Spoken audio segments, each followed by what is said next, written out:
자, 안녕하세요. 지금부터 재정학 강의를 시작을 해보도록 하겠습니다. 재정학 교재부터 이제 먼저 말씀드려야 될 것 같은데요. 교재 같은 경우에는 그래도 우리 수업 용도로 가장 많이 사용을 하고 있는 이 정병열 교수님의 책 보이시죠? 정병열 교수님의 재정학 연습 제 6판으로 진행을 해보도록 하겠습니다. 그래도 이제 제일 최신으로 나와 있는 책이니까 아마도 구하셔서 요걸 갖다가 들고 요거 가지고 이제 재정학 공부를 하시는 게 아무래도 좋겠죠. 자, 그러면 이제 강의를 진행을 해볼 것인데요. 먼저 목차부터 보겠습니다. 목차를 먼저 보시면요. 첫 장에 파트 1부터 시작해서 파트 7까지 구성이 되어 있는 것을 보실 수가 있습니다. 파트 1에 재정학의 개요, 그 다음에 두 번째 외부성 공공재 공공선택이론, 파트 3의 공공지출이론, 조세론의 기초 및 전가와 귀착. 벌써 오타가 보이죠? 전기가 아니고 전가겠죠. 전가와 귀착. 그 다음에 조세의 초과 부담 및 최적 과세론, 조세의 경제적 효과, 재정의 기타 주제, 이런 식으로 총 7개의 파트로 구성이 되어 있죠. 자, 그 중에서 오늘은 제 첫 번째 파트, 그리고 제 1장, 제 2장에 대해서 한번 살펴볼 예정입니다. 지금 보시니까 한 17장 정도로 되어 있잖아요. 그렇죠? 파트는 7개, 그 다음에 더 세분화해서 17개의 장으로 구성이 되어 있습니다. 사실은 요 17개 장 중에서 시험 목적사항으로는 굳이 필요 없는 것들도 중간중간 껴있긴 껴있습니다. 껴있긴 껴있지만 그래도 가급적이면 어떤 시험을 준비하시는지 뭐 다양할 수 있기 때문에 가급적이면 전부 다 다뤄보도록 하겠습니다. 자, 그래서 조금 더 넘어가 보시면 이제 세부 목차들이 나오고요. 세부 목차들은 각자 보시는 걸로 하시죠. 각자 보시는 걸로 하시고 넘어가 볼게요. 넘어가 보고, 자, 무료 강의라고 해가지고 절대 퀄리티가 떨어진다거나 그렇지 않습니다. 그렇지 않고요. 사실은 학원에서 수업을 들으시는 것보다 제 수업 들으시는 게 훨씬 나으실 거예요. 훨씬 나으실 거고, 특히나 좀 양이 좀 될 거예요. 양이 좀 되는데 보통 이제 한 장당 1시간에서 뭐 조금 더 짧은 단어는 짧고 긴 단어는 길게 가겠지만 1시간 내외라고 보시면 될 테니까 대략 한 20시간에서 25시간 정도 되는 분량이 나오지 않을까, 일단 현재는 그렇게 생각을 하고 있습니다. 그래서 먼저 제일 처음으로 재정학을 공부를 하실 때 듣기에 적절한 강의라고 생각이 됩니다. 다만 경제학 원론조차 들어본 적이 없다라고 하신다면 조금 좀 듣기는 힘드실 수 있어요. 그래서 재정학 요 강의를 듣기 전에 가급적이면 경제학 원론 수준은 꼭 한번 듣고 그 다음에 재정학을 공부해 주시는 게 좋을 것 같습니다. 정 안 된다면 경제학 원론 중에서도 미시경제학 파트 그쪽 부분 marginal rate of substitution 이라든가 뭐 이런 것들 용어들이 막 중간중간 나오게 되는데 그런 것들에 대해서 하나하나 다 살펴보고 갈 시간은 사실 없을 것 같아요. 그래서 기본적으로 그 정도는 아신다는 전제 하에 진행을 할 예정이고요. 그리고 혹시나 선생님 저는 아직 경제학 원론도 안 봤습니다. 그러면 제 유튜브에 역시나 경제학 원론 강의들이 있습니다. 조만간 그것도 조금 이제 6판으로 바꿔야 되겠다는 생각은 하는데 2021년 내에 할 수 있도록 한번 해보도록 하죠. 자, 2021년 신축년 1월 1일 정월 초하루입니다. 정월 초하루를 맞이하여 재정학을 한번 시작을 해보죠. 올해 시험 준비를 하고 계시는 분들, 내년을 목표로 해서 시험을 준비를 하시는 분들 모두에게 도움이 되는 강의를 할 수 있으면 정말 좋겠네요. 자, 새해 복 많이 받으시고 시작해 보도록 하죠. 1장부터 가겠습니다. 1장입니다. 자, 글씨는 보이시나요? 보이실 거예요. 자, 1장 재정학의 기초라고 해서 앞으로 이제 재정학이라고 하는 녀석은 뭘 다루는 건가? 요런 것들을 잘 생각을 하고 가야 문제를 풀 때 우리 결국 목적이 뭐 재정학으로 박사학위 받겠다 그런 분이 사실 제 강의를 들으실 것 같지는 않고 보통 이제 시험 준비를 위해서 재정학을 들으시는 분들이니까 결국 시험 문제를 잘 푸는 게 중요하지 않습니까? 그래서 시험 문제를 잘 푸는 데는 역시나 문제의 의도를 잘 파악하는 게 중요하고 그런 거를 생각할 때 기본적으로 재정학이 어떤 걸 다루고 있고 어떤 특징이 있기 때문에 읽어봤을 때도 답이 싹싹싹 나오는 정도는 요 단어만 잘 이해하고 있어도 풀 수 있다. 뭐 그런 얘기가 되겠죠. 자, 그러면 1장 보도록 하겠습니다. 재정학의 기초입니다. 자, 페이지로는 19페이지를 보시면 되겠어요. 제가 이제 책으로 뭐 페이지 19페이지를 피시라는 둥, 100페이지를 피시라는 둥 하게 되면 다 이 책을 기준으로 해서 진행이 됩니다. 정병열 교수님의 재정학 연습책 6판 새로 나왔어요. 새로 나와서 저도 책 새로 샀습니다. 사실은 4판부터 계속해서 3판부터 샀나? 3판부터 계속해서 사고 있는 것 같아요. 자, 19페이지 피셨죠? 보겠습니다. 일단 펜도 드시고요. 별표도 좀 하셔야 되니까. 자, 일단 재정학이란 무엇이냐? 박스 안에 나와 있죠? 박스부터 보도록 하겠습니다. 재정학이란 다음에 동그라미 공공부문에, 자, 공공부문에다 동그라미 하나 해두시고, 자, 공공부문이라는 거 뭐예요? 개인이 아니고 정부 그리고 국가 단위 또는 좀 줄어들인다고 해도 지방정부 정도 수준의 공공부문의 경제적 기능과 역할을 체계적으로 연구 분석하는 경제학의 한 분야이다. 즉 경제학이 이따만큼 있으면은 그 중에서도 민간이 아니라 공공부문이 어떻게 해야 되고 어떤 결과를 낳고 어떻게 하는 게 좋고 뭐 그런 것들을 분석하는 학문이 재정학이라고 되겠죠. 그래서 주로 이제 공무원이라든가 아니면 뭐 이런 시험 과목에 들어가게 되죠. 자, 밑으로 내려가서 동그라미 4번에 재정학에서 다루는 내용은 광범위 하나, 거의 대부분 다음에 4가지 질문과 관련되어 있다. 첫 번째, 정부는 어떤 경우에 시장에 개입하는가? 왜 시장에다 개입을 해야 되는가? 정부가. 두 번째, 정부의 시장 개입에는 어떤 방법을 이용하는가? 그 방법별로 또 좀 배운 부분이 있겠죠. 그리고 정부의 개입이 경제에 어떤 영향을 미치는가? 그렇죠. 사실 이거는 이론적인 부분이랑 실질적인 부분이 좀 다를 수 있지만 어쨌든 우리가 관심 있는 건 이론적인 부분에 대해서 좀 앞으로 알아보도록 하겠습니다. 자, 그리고 마지막 정부는 왜 특정한 개입 수단을 사용하는가? 이 얘기는 개입 수단, 여러 가지 수단 중에 어떤 장단점이 있고 이런 상황에서는 왜 이 수단을 선택을 해야 되는가? 그런 부분에 대한 얘기가 나온다는 거죠. 자, 넘어가겠습니다. 주요 내용은 동글뱅이 1번 보세요. 전통적으로 재정학에서는 어떤 조세가 바람직하며 우리가 내는 세금이 어마어마 많습니다. 종류가 정말 많죠. 그 중에서 어떤 세금을 매겨야 사실 뭐 조세 저항이 없다든지 아니면 자신들의 그 정부의 목표를 이루는데 최대한 시장의 교란 없이 가능한지 그런 것들에 대해서 연구를 하겠다는 거죠. 자, 그 다음에 넘어가서 동그라미 2번에 현대에 와서는 방금까지 한 조세, 세금과 관련된 얘기는 사실 과거에 관심이 정말 많았어요. 과거에 관심이 많았던 부분이고 현대에 와서는 조세제도나 예산제도의 특성보다 구체적으로 조세나 정부 지출이 경제에 어떤 영향을 미치는지, 그러니까 정부 부문이 이렇게 움직이면 민간이 요 방향으로 갈지 저 방향으로 갈지 그런 것들에 분석하는 데 더 관심이 많다라는 얘기가 되겠죠. 다음 세 번째, 우선 정부 지출 측면에서는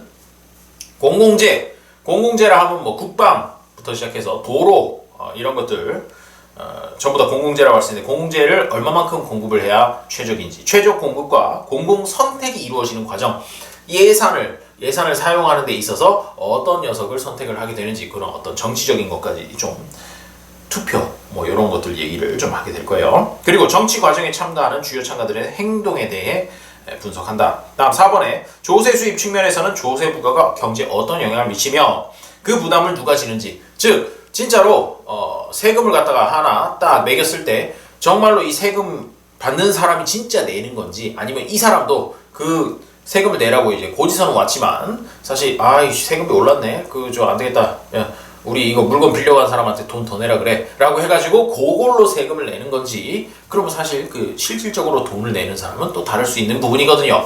그런 것들에 대해서 살펴보게 된다는 거죠. 그리고 조세가 경제 주체의 행동에 미치는 영향, 세금이 부과되면 세금이 부과되기 전보다 어떤 식으로 각각의 경제 주체가 행동을 바꿀 것인지 그런 것들에 대해서도 살펴본다는 겁니다. 최근에는 소득 재분배를 위한 정부의 정책, 각종 복지 정책들이 되겠죠.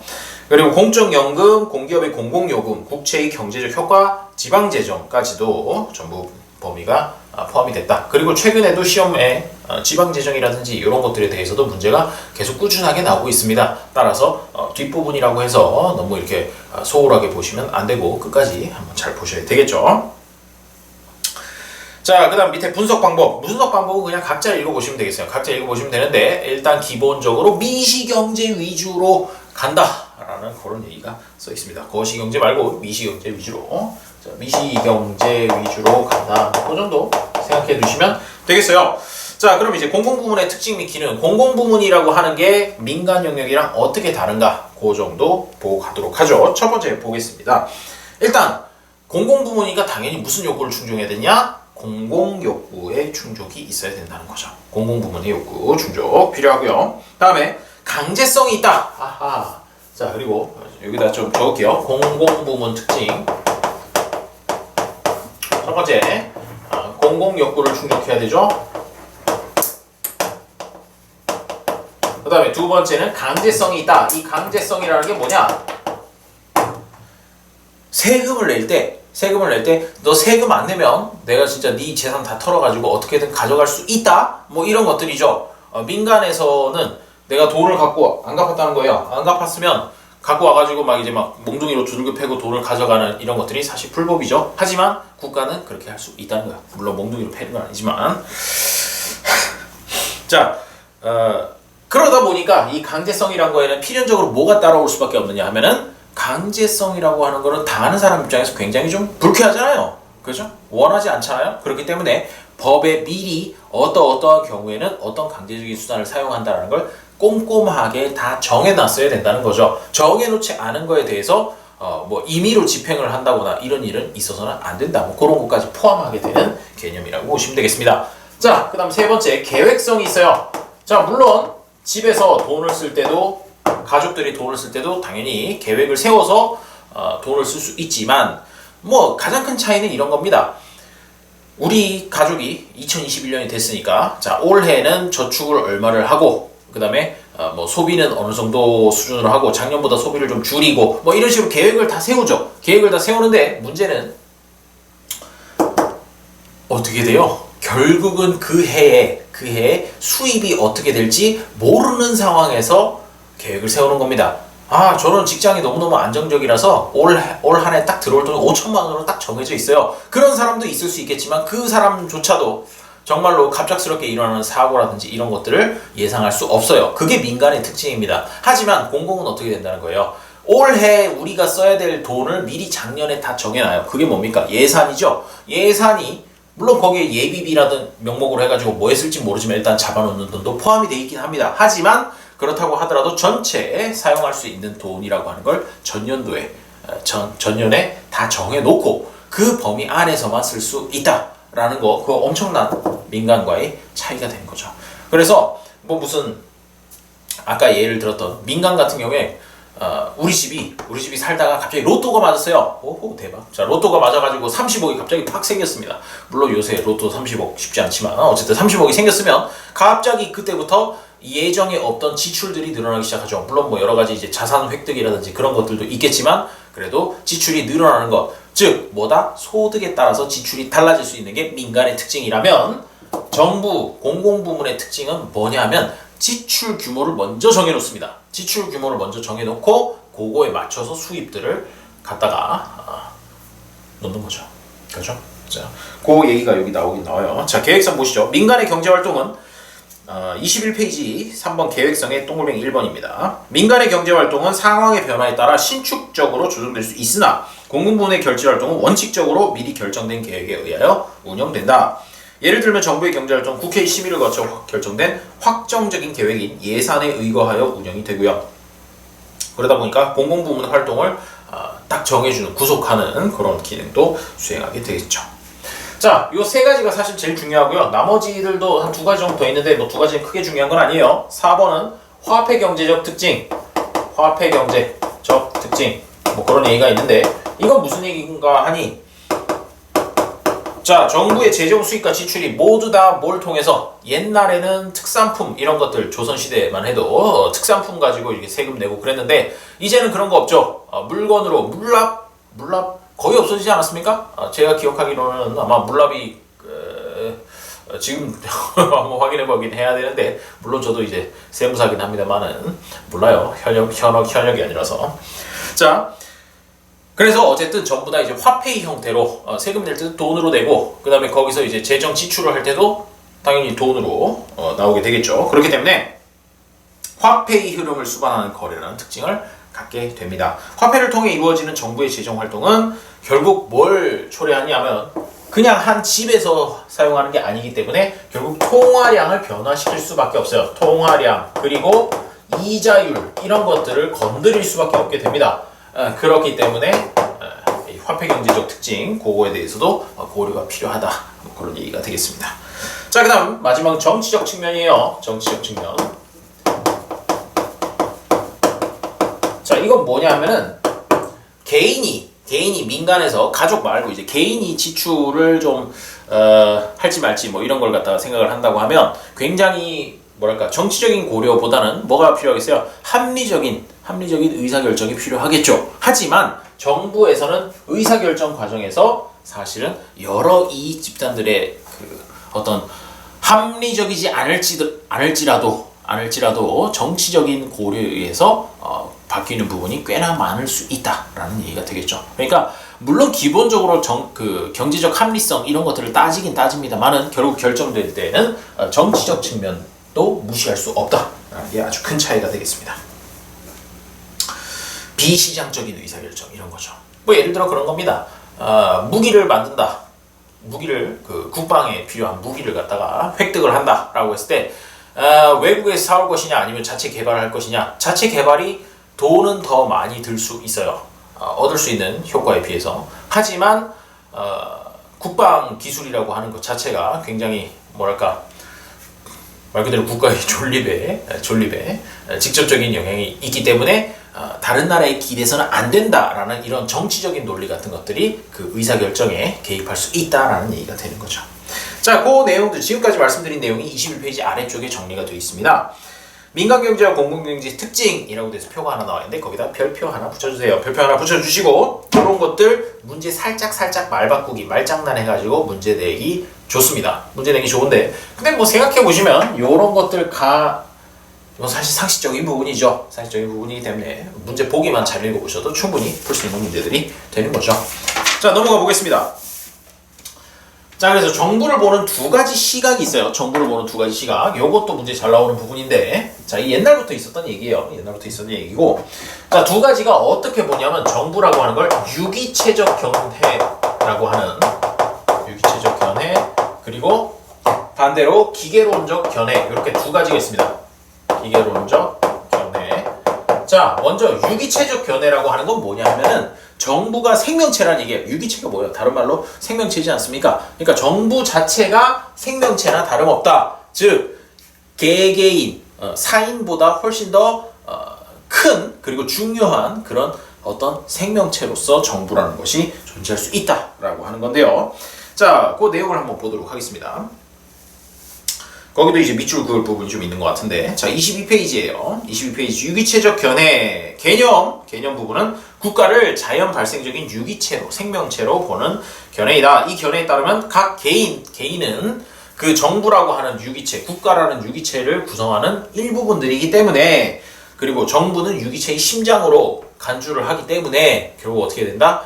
국가를 위해서 개인들이 희생할 수 있다. 국가를 위해서 개인이 희생할 수 있다라고 얘기하는 게 유기체적 견해가 되는 것이죠. 그래서 개인보다는 국가가 더 중요하다라고 보는 것이 유기체적 견해입니다. 그러다 보니까 뭐로 연결되겠어요? 이 유기체적 견해는 전체주의, 대를 위해서 소가 희생하는 건 당연하다. 뭐 이런 얘기로 연결이 되겠죠. 사실 이거 옛날에 주로 많이 있었던 얘기고, 자, 개인주의가 대두하면서 지금 뭐 개인주의가 굉장히 많이 사회적으로 많이 대두가 되어 있는 상황인데, 자, 그러면서 이제 뭐가 탄력을 받게 됐냐? 기계론적 견해, 이쪽이 이제 힘을 받게 됐습니다. 기계론적 견해라고 하는 건 뭐냐면 국가를 단순한 개인들의 집합으로 보는 겁니다. 이 견해에 따르면 정부는 개인들이 원하는 목표를 쉽게 달성하기 위해 고안된 도구에 불과하다. 자, 거기 개념 부분에다가 밑줄 좀 그어두셔야 되겠네요. 위쪽에서 밑줄 그으실 거는요, 어디냐면요, 일단 22페이지 중간쯤에 유기체적 견해 정부와 사회 구성원의 관계에서 동글뱅이 2번입니다. 개인은 유기체의 일부로서만 그 의미를 갖기 때문에 다음부터, 자, 국가 또는 정부가 설정한 목표에 순응해야 하며 사익보다는 공익이 선행한다는 전체주의적 사상에 입각하고 있다. 그 부분에다가 밑줄 그어두시고요. 밑에 기계론적 견해는요, 비슷한 부분입니다. 2번 정부와 사회 구성원의 관계 쪽에서 동글뱅이 2번을 보시면 정부는 국민의 이익을 위해 존재하므로 개인이 정부보다 우선시되어야 한다는 개인주의적 사상에 입각하고 있다. 그래서 아무래도 과거에는 이쪽 유기체적 견해가 우세했다고 하면 지금은 기계론적 견해가 좀 더 우세하다고 볼 수 있는데, 사실 이 두 가지 중에 어느 하나가 딱 맞고 어느 하나는 틀렸다 이렇게 얘기하기는 어려워요. 그렇기 때문에 그 사안에 따라서 각각 정부가 어떻게 작용하는지에 대해서 얘기할 수 있겠죠. 일례로 전염병, 지금 이제 뭐 코로나 때문에 이제 시끌시끌한데, 시끌시끌한 지 1년이 넘었죠. 자, 코로나 같이 이렇게 방역 이런 부분에 있어서는 사실 어느 쪽 견해를 더 많이 따랐다고 하겠어요. 아무래도 뭐 유기체적 견해가 좀 더 강하게 힘을 받을 수도 있겠죠. 그 얘기도 있습니다. 23페이지 보세요. 종합이라고 되어 있어 보시면 현대사회에서는 대부분 개인이 정부보다 중요하다는 기계론적 견해가 받아들여지고 있다. 개인주의가 우위를 점하고 있는 사회에서도 예외적인 상황에서는 개인이 국가를 위해 희생할 수도 있다는 점도 인정되고 있다. 방금 말씀드렸던 그런 방역 같은 얘기예요. 즉 대부분의 사회에서는 기계론적 견해가 우위를 차지하고 있으나 일부 유기체적 견해도 받아들여지고 있다. 그 정도 아시면 되겠습니다. 넘어갈게요. 자, 정부의 3대 기능 나왔습니다. 3대 기능 요거는 알고 가셔야죠. 우리 재정학 하다 보면요 사람 이름이 굉장히 많이 나오는데 그 중에서도 좀 꽤나 유명한 양반이 바로 여기 나오는 R.A. 머스그레이브라는 양반이에요. 머스그레이브 들어보셨을 거예요. 어쩌면. 자, 이 R.A. 머스그레이브 그런데 그냥 머스그레이브라고만 항상 얘기하지 R.A. 부분은 사실 몰라도 상관없습니다. 근데 풀네임은 리처드 아벨 머스그레이브래요. 저도 이번에 처음 알았습니다. 그냥 머스그레이브라고 알아두시면 되고요. 이 양반이 엄청 옛날 사람 같지만 사실 그렇게 옛날 사람 아니에요. 머스그레이브는 2007년에 죽었습니다. 13년 전에 돌아가셨죠. 그래서 비교적 최근까지 있었던 양반이 돼요. 자, 뭐라 그랬냐? 정부가 하는 기능 중에 첫 번째는 자원 배분 기능을 한다. 자원 배분 기능. 자, 요거는 뭐랑 연결이 되느냐면요. 효율성이랑 연관이 돼요. 효율성, efficiency 뭐 이런 거죠.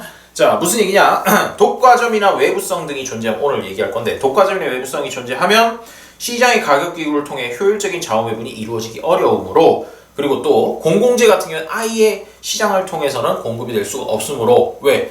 누구도 뭐 그 얘기는 좀 이따 나중에 공공재 나올 때 하죠. 자, 그렇기 때문에 시장 실패가 발생하거나 아니면 자원 배분 기능을 수행하는 데 있어서 방해가 되는 상황이 생겼을 때 누가? 정부가 자원 배분에 개입을 해야 된다. 개입을 해서 제대로 배분이 될 수 있도록 효율성을 잃지 않도록 그렇게 역할을 해야 된다라는 부분이고요. 다음 두 번째는 소득 분배 기능입니다. 소득 분배. 자, 잘 사는 사람이 있고 못 사는 사람이 있고 그거야 뭐 어느 나라 어느 사회 어느 시대에나 있었던 얘기지만 이 빈부격차라고 하는 녀석이 너무너무 심각해지면 결국은 그 사회는 망해요. 망하고 전복되고 뒤집고 뭐 이대로는 못 살겠다 바꾸자 이러면서 이제 또 혁명도 일어나고 그런 거니까 정부가 바로 이 소득 분배 기능도 해야 된다. 요거는 뭐랑 관련이냐? 공평성이랑 관련이 있다고 보시면 돼요. 공평성 또는 형평성. 자, 그래서 자원 배분 기능과 관련된 얘기를 하고 싶으면 결국은 뭐냐? 효율을 따진다 이거죠. 뭔가 비효율적이다 이러면은 이제 자원 배분 기능을 좀 더 강조하는 그런 상황이 되고, 그다음에 소득 분배 기능은 뭐 느낌에서부터 벌써 오시겠지만 공평함을 추구하는 그런 기능이 되겠죠. 마지막 세 번째는 경제 안정화 기능이에요. 경제 안정화. 자, 이거 뭐냐면 1930년대에 무슨 일이 있었죠? 1930년대에 경제대공황이 있었습니다. 경제대공황 이전까지만 하더라도 정부의 크기는 작으면 작을수록 좋다라는 게 우세했지만 그때 이후로 뭐가 됐어요? 경기 침체가 너무 심한데 정부가 아무것도 안 하고 손 놓고 있으니까 완전 그냥 나락으로 떨어지더라는 거죠. 그때 사실 자본주의가 망할 뻔했어요. 망할 뻔했는데 그때 누가? 제가 아니고 케인즈 황이니까 존 메이나드 케인즈라는 양반이랑 그 다음에 이제 그때 이제 정권을 잡고 있던 뭐 루즈벨트라는 등등등 하는 양반들이 결국 정부의 기능을 갖다가 적극적으로 확장하면서 재정 지출 빵빵 늘려가면서 이 경기를 갖다 부양을 했죠. 부양을 했고 지금도 사실 코로나 이 시국에 미국에서 미친 듯이 돈을 찍어가지고 경기 부양한다고 그러고 있죠. 자, 그런 기능들도 사실 정부가 해야 된다라고 머스그레이브가 얘기했다는 거죠. 이 세 가지 누가 얘기했다고요? 머스그레이브 알아두세요. 머스그레이브. 나중에 뭐 글이 왜 이래? 머스크 아니고요. 머스그레이브라고 하는 양반이었습니다. 자, 넘어가서 이제 1장 내용은 정말 간단하죠? 간단하고 별거 없는데, 자, 마지막으로 이제 뭘 할 거냐면요. 역사적인 흐름 좀 보시고 가실게요. 아까 잠깐 얘기는 했어요. 자, 제일 먼저 이제 정부에 관한 얘기인데, 이 재정학의 역사, 그런 거죠. 재정 이론의 역사적 흐름. 첫 번째, 뭐부터 시작하느냐? 중상주의부터 시작합니다. 중상주의. 이 옛날 얘기예요. 옛날 얘기인데 16에서 18세기 그러니까 1500년대부터 1700년대까지 봉건주의가 이제 붕괴가 됐어요. 봉건주의가 왜 붕괴됐죠? 그때도 사실은 어마어마한 규모의 전염병이라든가 이런 것들이 영향을 줬다라고 하는데 뭐 그 얘기는 인터넷에 찾아보시고요. 민주국가가 등장하는 한편 상업자본이 형성되고 화폐경제가 확립되면서 자 24페이지예요. 24페이지에 화폐경제가 확립되면서 중상주의 시대가 도래하였다. 이 중상주의 의미가 뭐냐면 중요하다. 뭐가? 상업이 중요하다. 상업을 중시하는 주의. 그러니까 최대한 상업의 자유를 보장을 해주자라고 하는 것이 바로 이 중상주의의 기본 목표였습니다. 그래서 이 시기에 각국은 부국강병의 기치 아래에 국내에서 상업자본을 형성하고 이들의 국외 진출을 강력히 추진함에 따라 정부의 재정 지출이 급격히 증가를 해요. 급격히 돈 쓸 일이 많아졌다는 거죠. 자, 돈 쓸 일이 많아지다 보니까 쓰려면 누가 써야 돼요? 왕이 쓰나? 왕이 쓰려 그래도 돈이 들어와야 쓸 거 아니겠습니까? 그래서 이제 정부의 재정 지출을 충당하기 위해서 각종 간접세, 그러니까 조세 쪽에 어떻게 하면 조세를 많이 반발 없이 잘 거둘 수 있을까? 이런 쪽에 집중을 했던 것이 바로 중상주의 시절입니다. 조세가 많이 필요하다 보니까 어떻게 하면 좀 조세를 많이 거둘 수 있을까? 그런 것들이 이제 중상주의에서 대부분이었죠. 다음에 요 다음으로 나온 게 이제 고전학파예요. 여기에 또 이제 유명한 이름 하나 나오죠. 경제학 시간에도 엄청 많이 나오는 얘기인데 아담 스미스라는 양반이 이제 경제학의 아버지. 아담 스미스는 시장 경제 체제에서 보이지 않는 손이라고 하는 개념을 열심히 얘기를 했죠. 그러면서 이제 가격 기구야말로 이 세상에 존재하는 모든 거래들을 조정을 해줄 수 있는 그야말로 도깨비 방망이, 요술 방망이 같은 존재다라고 얘기를 하면서 정부는 딴 거 하지 마. 그냥 시장에 맡겨놔. 시장에 맡겨놓고 가격에 맡겨놓으면 알아서 다 잘 돼. 라고 얘기를 하다 보니까 결국 뭘 해야 되냐? 정부는 최소한의 기능만 해라. 그래서 이때 아담 스미스 뭐라고 얘기해요? 이 값싼 정부, cheap government 라고 이렇게 얘기를 해가지고 값싼 정부, 최소한의 기능만 하는 정부가 가장 적절하다라고 이렇게 얘기를 하는 것이죠. 자, 그리고 당연히 뭘 해야 되겠어요? 그러면 값싼 정부니까 돈 쓸 일도 없으니까 돈 걷어가는 것도 최소화해라. 그리고 뭐 적자 재정 이딴 건 꿈도 꾸지 말아라 라고 이렇게 얘기를 했던 것이죠. 그래서 조세 같은 경우에 거두면 무조건 국민 경제, 민간 경제의 어떤 효율성을 해칠 수밖에 없으니까 생산성 저하가 일어날 수밖에 없으니까 최소화해야 된다라고 이렇게 얘기를 했던 것이죠. 자, 그게 고전학파였고요. 그 다음에 아직 하나 더 있습니다. 아담 스미스 다음에 나오는 양반이 존 스튜어트 밀이라는 양반이 있어요. J.S. 밀. 자, 거기 보시면 19세기 중엽에 이르러 자본주의가 성숙 발전과 함께 독과점, 경기 침체, 빈부격차 등 자본주의 문제점이 슬슬 나타나기 시작을 했습니다. 그래서 밀 등은 시장 실패를 치유하기 위한 정부의 역할을 주장을 했는데, 그래서 아담 스미스보다는 이 사람보다는 밀이 좀 더 정부의 역할에 대해서 좀 더 이렇게 호의적이었다고 볼 수 있겠죠. 호의적. 그래서 소득분배 불평등 시장을 위한 누진과세 뭐 이런 것들도 얘기를 하게 됩니다. 그렇고요. 다음 넘어가서 이제 바그너 19세기 후반에 들어와서 소득 불평등부터 시작해서 이제 자본주의의 문제점이 마구마구 나타나게 됐던 것이죠. 그러다 보니까 각국의 어떤 뭐 복지 관련된 부분들이 이제 늘어나기 시작했는데 거기가 이제 바그너라는 양반이 있어요. 바그너.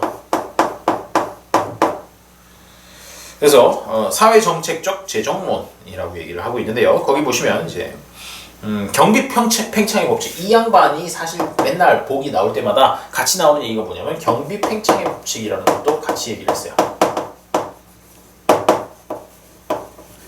이 경비 팽창의 법칙 나중에 더 자세하게 배우긴 하겠습니다만은 뭐냐 하면 정부 조직이라고 하는 건 결국 공무원의 숫자가 늘어나야지 하는 일이 많아지고 하는 일이 많아지면 공무원 숫자가 늘어나는데 공무원 숫자가 늘어나다 보면 자체적으로 걔네들을 감시하기 위한 사람이 또 필요하고 또 필요해서 지속적으로 계속해서 인원이랑 비용이 늘어날 수밖에 없다라고 얘기하는 것이 이제 경비팽창의 법칙이죠. 즉 정부가 필연적으로 시간이 가면 갈수록 점점 조직이 비대화되고 비효율이 일어날 수밖에 없다라고 그렇게 얘기를 했던 겁니다. 뭐 완전 틀린 말은 아니고요. 그리고 그 다음에 빅셀, 무슨 건전지 같은 이름인데 빅셀, 파레토. 오늘 좀 이따가 이제 파레토라는 양반을 엄청 많이 얘기를 하게 되는데 빅셀, 린달, 파레토라고 하는 사람들은 무슨 얘기를 했냐? 정통적인 재정사조에서는 주로 정부의 조세 수입 측면만 강조되고 정부 지출 측면이 별로 고려되지 않았었는데 이 세 사람은요 결국 뭘 했느냐면 정부 지출 어떻게 하면 효율적이 되고 어떻게 해서 정부 지출이 결정이 되는지 그 과정들을 들여다본 사람들이라는 것이죠. 그래서 바로 뒤에도 나올 거고요. 그 다음에 요 다음부터 이제 현대의 재정학설로 넘어오는데 현대의 재정학설은 언제? 1930년대 이후 케인즈 이후가 되겠습니다. 그래서 자본주의 경제가 대공황에 돌입하면서 경제의 안정적 성장 기능의 중요성이 부각이 되고요. 마지막 26페이지예요. 케인즈의 일반 이론 이후 소위 케인즈 혁명을 맞이하게 되면서 거시적 측면에서 경제 안정을 위한 연구가 재정학의 주요 주제로 등장하였고요. 그때 이후로 70년대까지도 계속해서 쭉쭉쭉쭉 유지가 됩니다. 그러다가 이제 90년대, 2000년대 들어가서 신고전 학판이 뭐니 막 나오게 되죠. 자, 그래서 1940년대, 이쪽부터는 1930년대부터는 주로 이제 정부 지출, 재정 지출을 어떻게 하면 좀 더 효율적으로 할 것이냐, 어떤 과정을 거쳐서 결정이 되느냐, 그런 것들에 대해서 살펴보기 시작을 했다는 것이죠. 1940년대에는 허버트 사이먼이라는 사이먼이라는 양반이 소득세와 관련된 여러 가지 문제들 위주로 좀 논의가 진행이 됐었고요. 1950년대에는 이제 이론적으로 막 이론들을 정립을 하기 시작합니다. 케네스, 에로우, 그리고 드브루라는 양반이 일반 균형 이론이라든가 이런 것들 뒤에서 다 자세하게 살펴보긴 할 거예요. 그냥 1930년대 이후에는 결국 케인즈의 영향을 받은 학자들이 많이 재정학을 연구를 했다. 거기 나오는 것 중에 하나만 보고 가시면 1950년대 말에 머스그레이브, 아까 얘기했었죠. 머스그레이브에 의해 재정학 이론이라는 책이 출간이 됐는데 1970년대까지 계속해서 주로 교과서로 활용이 됐었다. 머스그레이브 언제 죽었다? 2007년도에 죽었다. 그런 얘기예요. 그다음 1960년대 이후는 사실상 지금이랑 비슷한 얘기가 되겠죠. 자, 그래서 재정학 첫 장에는 사실 중요한 내용보다는 이제 재정학이 어떤 것들을 다루게 되고 국가, 정부 이런 쪽의 특징이 민간이랑 어떻게 다른지 그 부분 위주로 살펴보시면 되겠습니다. 보통 출제 비중이 아주 높지 않아요. 아주 비중이 높지 않고 여기서는 주로 이제 한 문제 정도 나오는데 문제는 기본적으로 요걸 갖다가 지금까지 말씀드린 걸 잘 생각을 하고 계시면 전혀 모르겠는 문제가 나왔을 때 시험에서 어떻게 다 아는 문제만 나오겠어요. 전혀 모르는 문제가 나왔을 때 찍는데 굉장히 도움이 많이 된다는 것이죠. 자, 오늘 일단 첫 장 강의는 이 정도로 하겠습니다. 이 정도로 하고요. 조금 이따가 이제 두 번째 장 강의를 할 예정인데 제2장은요. 경제적 효율성과 시장 실패라는 단원이에요.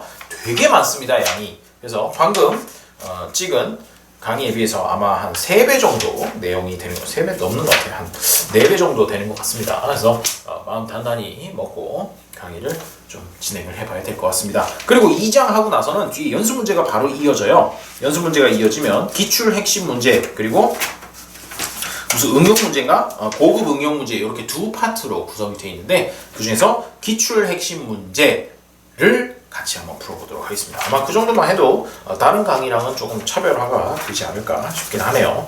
자, 구독 그리고 좋아요 필수입니다. 여러분 여기까지 보셨으면 솔직히 구독 한번 눌러주고 가셔야 되겠죠? 그렇죠? 자, 2장으로 만나 뵙겠습니다.